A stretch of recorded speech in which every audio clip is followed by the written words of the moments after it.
Então, continuando o nosso estudo de radioatividade, hoje nós vamos falar sobre a aula 8 da frente 2E, que são as desintegrações e transmutações radioativas. Então, conforme a gente já tinha visto na aula 7, um átomo naturalmente instável, ele emite partículas alfa e beta e radiações gama para se tornar estável. Essas são as desintegrações naturais. Elas podem ser forçadas também, mas existem alguns átomos que fazem isso de forma natural. E a gente vai ver alguns exemplos hoje.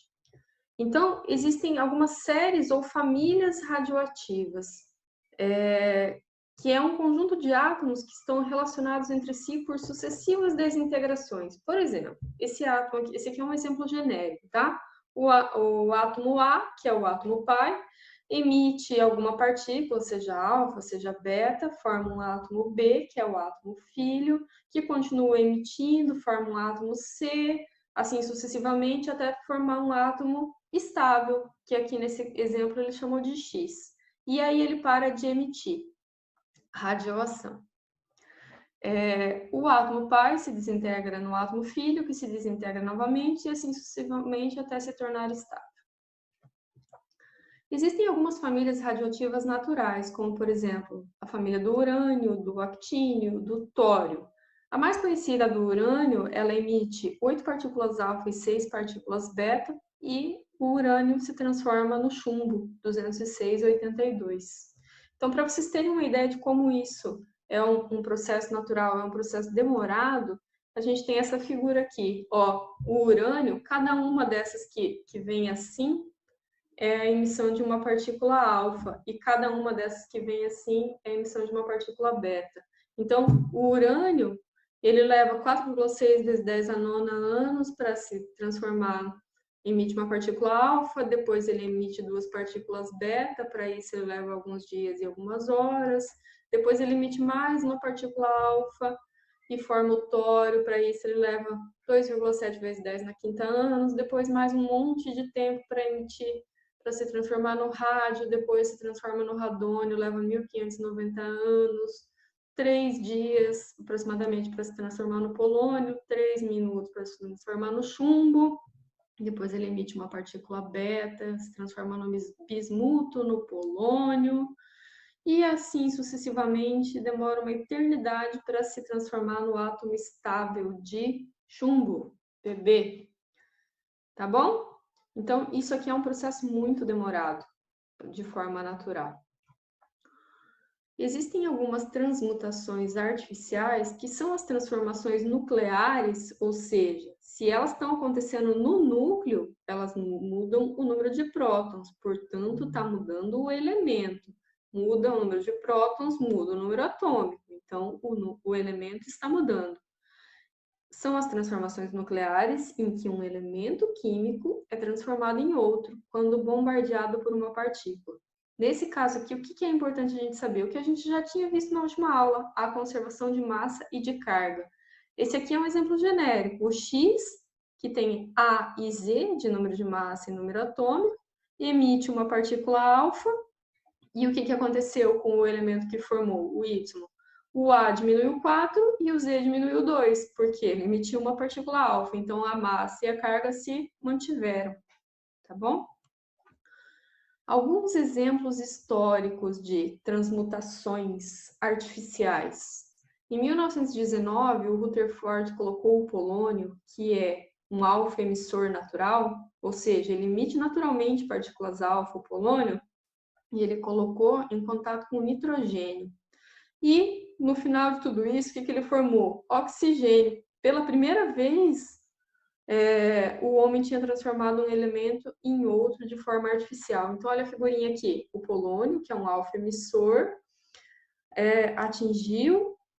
a partícula alfa atingiu o núcleo de nitrogênio, que era o alvo, formou um núcleo intermediário excitado, ou seja, instável. Núcleo produziu um núcleo de oxigênio e um próton. Então, foi o que aconteceu, explicado numa figurinha, e ali embaixo na equação. Nitrogênio bombardeado por uma partícula alfa formou oxigênio e um próton. E se vocês repararem ali, ó, conserva a carga e a massa. Olha em cima. Do lado esquerdo, a gente tem 14 mais 4, que dá 18, e do lado direito, 17 mais 1, que também dá 18. E embaixo, que é o número atômico, 7 mais 2 dá 9, e do outro lado, 8 mais 1 também dá 9. Então, conserva a carga e conserva a massa. Foi desse jeito aqui que eles provaram que o nêutron existia no núcleo. Daqui a pouco a gente vai ver esse exemplo, tá? Porque como tinha que conservar a carga e a massa, então eles perceberam que tinha que ter uma partícula que eles não conheciam ainda, e eles chamaram de nêutron. Então daqui a pouco a gente vai ver isso. Ah, é agora. Descoberta do nêutron por Chadwick em 1932. O Chadwick estava fazendo um experimento com o berílio, que ele estava sendo bombardeado por partícula alfa.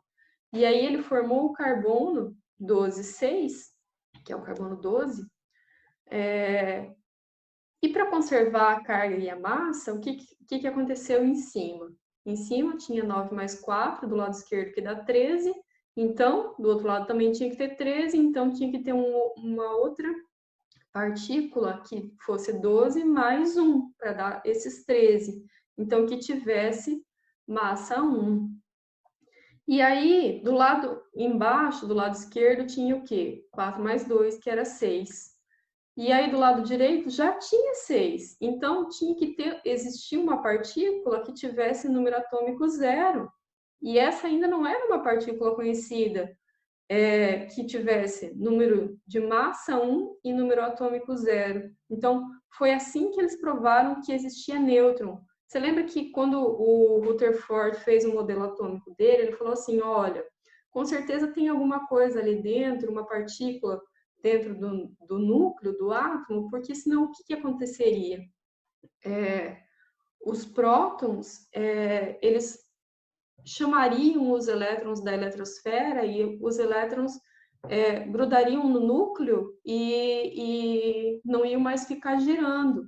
Então, com certeza, a gente tem que ter alguma coisa ali dentro que também evite que aquele monte de prótons que está lá dentro do núcleo fiquem se repelindo. Porque imagina um núcleo só com prótons. O que ia acontecer? Um monte de carga positiva. O que ia acontecer com esse núcleo se ele tivesse muitos prótons?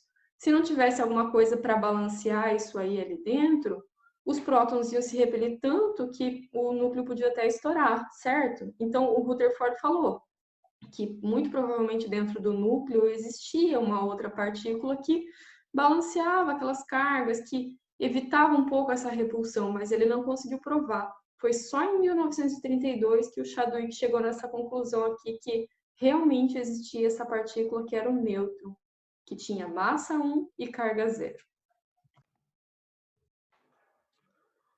Então, um outro exemplo histórico foi em 1933, do Frederic e da Irene Joliot-Curie. Esse nome também é famoso, né? A Irene Joliot-Curie, ela é filha da Marie Curie e do Pierre Curie, que eram aqueles que ganharam o prêmio Nobel de Química. A Marie ganhou de Física e de Química, e o marido dela ganhou de Física, né? Então, a Irene era filha deles, ela também era química, o marido dela também era. E a Irene Joliot-Curie, ela também ganhou um prêmio Nobel de Química. O marido dela também ganhou muitos prêmios naquela época, ele também era bem famoso, mas o prêmio Nobel foi ela que ganhou. Então, eles fizeram a produção do primeiro elemento radioativo artificial. O que eles fizeram? Eles bombardearam o boro com uma partícula alfa e formaram o nitrogênio.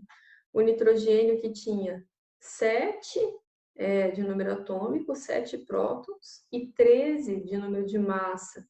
E esse era um nitrogênio radioativo.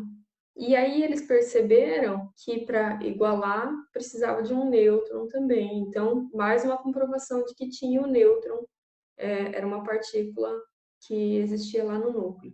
Então, esse nitrogênio radioativo, ele durou aproximadamente 10 minutos e depois ele se decompôs em carbono 13,6 e mais um pósitron, que é uma partícula que a gente ainda não tinha falado, né? O pósitron é o antielétron. Repara ali, ele não tem massa, em cima é 0, e a carga dele é mais 1. Então, elétron pósitron. O mesmo final, o que inverte é a carga do elétron é -1 e do pósitron é +1. Então, a diferença aqui para o próton qual é? O pósitron não tem massa e o próton tem. Tá bem? Atualmente existem muitas reações de transmutação artificial, ou seja, formação de novos elementos artificiais. Existem mais de 15 mil radioisótopos, que não são novos elementos, mas são isótopos radioativos. E existem muitas formações de elementos artificiais, tanto que atualmente eles já têm até uma classificação. Todos esses elementos novos, vocês podem pegar uma tabela periódica ali e olhar. Existem alguns, como por exemplo, os últimos ali da tabela periódica, o ganossono, tenecino, livernório, moscóvio, fleróvio, todos esses elementos, aqueles da série dos lantanoides, dos actinoides, são elementos artificiais, são produzidos em laboratório, não estão disponíveis na natureza. Então, para esses artificiais, existem uma classificação, que são aqueles que têm número atômico menor que do urânio, ou seja, menor que 92, e os que têm número atômico maior do que 92, maior que o urânio. Aqueles de número atômico menor que 92 são os cis-urânicos, antes do urânio, que são o tecnécio, deixa eu pegar o nome deles aqui, o astato, o frâncio e o PM, que agora eu não me lembro do nome dele. Deixa eu ver se eu encontro aqui. Promécio. Então, tecnécio, astato, frâncio e promécio são os cisurânicos. São só 4 que são os elementos artificiais antes do urânio. Todos os outros elementos artificiais têm número atômico maior que 92, então eles são os transurânicos. Eu fiz uma tabela aqui, esse aqui também é o exercício da apostila de vocês, ele está na página 28, é o 8.01, que é as principais espécies envolvidas nas transformações radioativas. Então, eu coloquei todos os nomes, as cargas, número de massa e a representação, como eles são representados.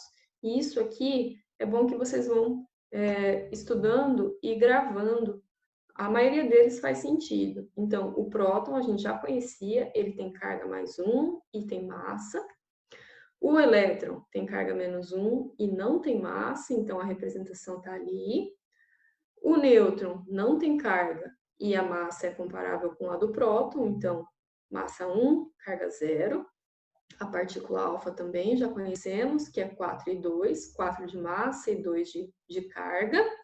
A partícula beta, que é 0 e -1, massa e carga, respectivamente.